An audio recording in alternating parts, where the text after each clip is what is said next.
Hello everyone, इस video में देखेंगे एक्वस सॉल्यूशन क्या होता है और सब्सटेंसेस की मोल्टन स्टेट क्या होती है। सबसे पहले समझते हैं एक्वस सॉल्यूशन क्या है। An aqueous solution is a solution where a substance is dissolved in water. तो आपने क्या किया है, एक सब्सटेंस को पानी में घोल दिया है। अब जो सॉल्यूशन बना है उसी को एक्वस सॉल्यूशन कहा जा रहा है। मान लो कि NaCl है, NaCl को हमने वाटर में घोला। अब होगा कि जो सॉल्यूशन बनेगा उसी को एक्वस सॉल्यूशन कहा जाएगा। जैसे कि NaCl घोला है तो एक्वस सॉल्यूशन ऑफ NaCl वो कहलाएगा। Aqueous solutions can conduct electricity if the solute is an electrolyte. तो वो एक्वस सॉल्यूशंस ही कंडक्ट करेंगे इलेक्ट्रिसिटी को जिनमें सॉल्यूट एक इलेक्ट्रोलाइट होगा। एक बार फिर से सुनो, वो एक्वस सॉल्यूशंस ही कंडक्ट करेंगे इलेक्ट्रिसिटी को जिनमें सॉल्यूट एक इलेक्ट्रोलाइट होगा। What is electrolyte? एक ऐसा सब्सटेंस जो कि पानी में घुलने पर आयंस में टूट जाता है। ठीक है, समझ में आ गया इलेक्ट्रोलाइट क्या है।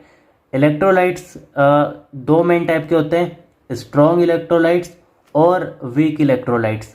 स्ट्रॉन्ग इलेक्ट्रोलाइट्स को जब पानी में घोला जाता है तो ये पूरी तरह से आयंस में टूट जाते हैं, कंप्लीटली आयोनाइज हो जाते हैं। जबकि वीक इलेक्ट्रोलाइट्स आयंस में टूटते जरूर हैं लेकिन पूरी तरह से नहीं टूटते, यानी कि पार्शियली आयोनाइज होते हैं। देखो, अगर हमने एक्वस सॉल्यूशन स्ट्रॉन्ग इलेक्ट्रोलाइट को घोलकर बनाया है तो जो एक्वस सॉल्यूशन होगा वो अच्छे से इलेक्ट्रिसिटी को कंडक्ट करेगा।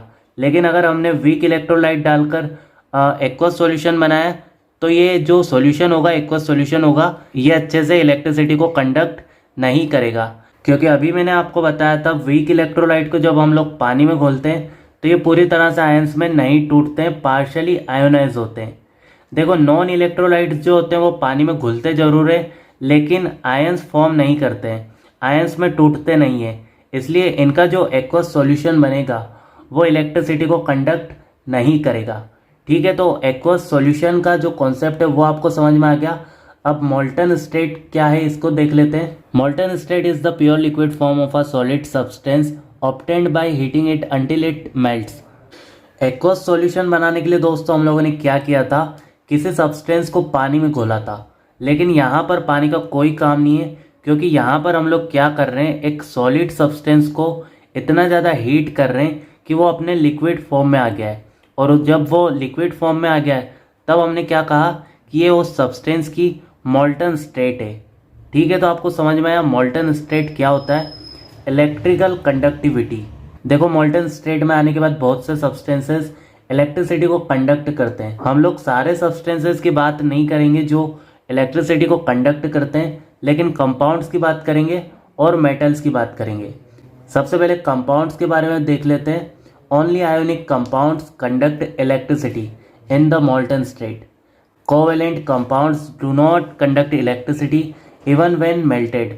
तो जो आयोनिक कंपाउंड्स होते हैं वो इलेक्ट्रिसिटी को कंडक्ट करते हैं मोल्टन स्टेट में, लेकिन जो कोवेलेंट कंपाउंड्स होते हैं वो इलेक्ट्रिसिटी को कंडक्ट नहीं करते हैं मोल्टन स्टेट में।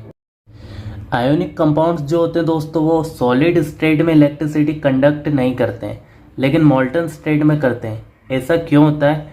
क्योंकि सॉलिड स्टेट में जब आयोनिक कंपाउंड्स होते हैं तब उनके पास फ्री आयंस नहीं होते मूव करने के लिए। बेसिकली उस वक्त जो आयंस होते हैं वो क्रिस्टल लैटिस में फिक्स्ड पोजीशन पर मजबूती से बंधे होते हैं, जिसकी वजह से आयोनिक कंपाउंड्स सॉलिड स्टेट में इलेक्ट्रिसिटी कंडक्ट नहीं कर पाते हैं। जब इनको हीट कर दिया जाता है, गर्म कर दिया जाता है, तब होता क्या है, स्ट्रॉन्ग आयोनिक बॉन्ड्स टूट जाते हैं और आयंस फ्री हो जाते हैं मूव करने के लिए। और इसी की वजह से मोल्टन स्टेट में जो आयोनिक कंपाउंड्स होते हैं वो इलेक्ट्रिसिटी को कंडक्ट कर पाते हैं।